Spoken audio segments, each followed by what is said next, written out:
Hello. नमस्कार दोस्तों।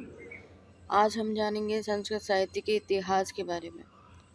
भाग 1, संस्कृत साहित्य का इतिहास, जो हर परीक्षा में पूछा जाता है। टीजीटी, पीजीटी, टेट और बाकी की परीक्षाओं में उपयोगी होता है।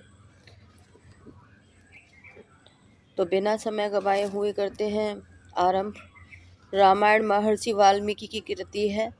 इसमें 7 कांड हैं। रामायण कांडों में विभक्त है और रामायण में जो 7 कांड हैं जानेंगे उनके नाम। नंबर 1 बालकांड, नंबर 2 अयोध्या कांड, नंबर 3 अरण्य कांड, नंबर 4 किष्किंधा कांड, नंबर 5 सुंदर कांड, नंबर 6 युद्ध कांड, नंबर 7 उत्तर कांड। और लंका कांड के नाम, युद्ध कांड को जो है लंका कांड के नाम से भी जाना जाता है। रामायण में कुल सर्गों की संख्या 645 है। कुछ लोग 500 भी मानते हैं। 645 में से 500 भी माने गए हैं। तो रामायण में कुल सर्गों की संख्या 645 है या फिर 500, इनमें से कुछ मतभेद है। रामायण में 24,000 श्लोक हैं। रामायण को चतुर्विंशति सहस्त्री संहिता के नाम से किसको जाना जाता है? रामायण को जाना जाता है।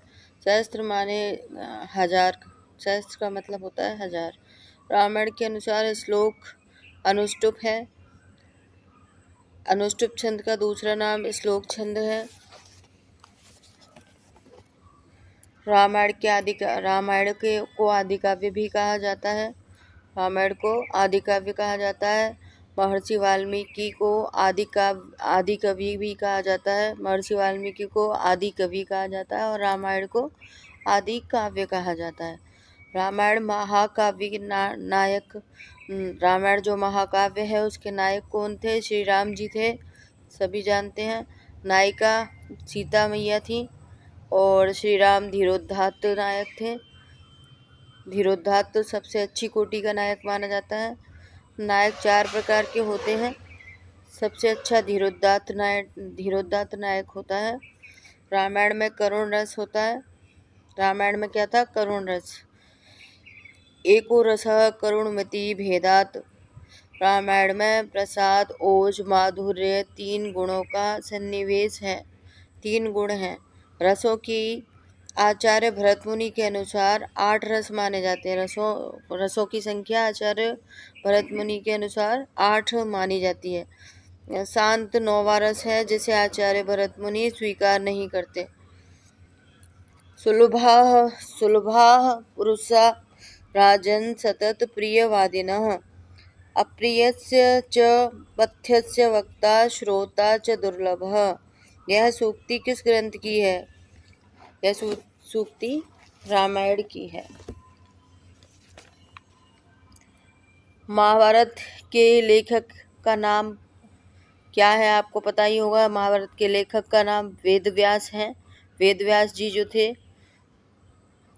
कृष्ण द्वैपायन है उनका नाम दूसरा।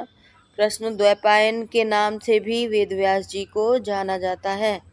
पिता का नाम पाराशर एवं माता का नाम सत्यवती था। द्वीप में जन्म होने के कारण इनका नाम द्वैपायन कहा जाता है और शरीर से कृष्ण वर्ण होने के नाते कृष्ण द्वैपायन भी बोला जाता है। महाभारत में 1,00,000 श्लोक हैं। सबसे पहले जय भारत महाभारत। महाभारत को शतसहस्त्री संहिता भी कहा जाता है। शत का मतलब 100, सहस्त्र का मतलब 1000। महाभारत में 18 पर्व हैं। सबसे बड़ा पर्व शांति पर्व है। तो आज की जानकारी यहीं तक है। मिलते हैं नेक्स्ट वीडियो में और संस्कृत साहित्य के बारे में जानेंगे।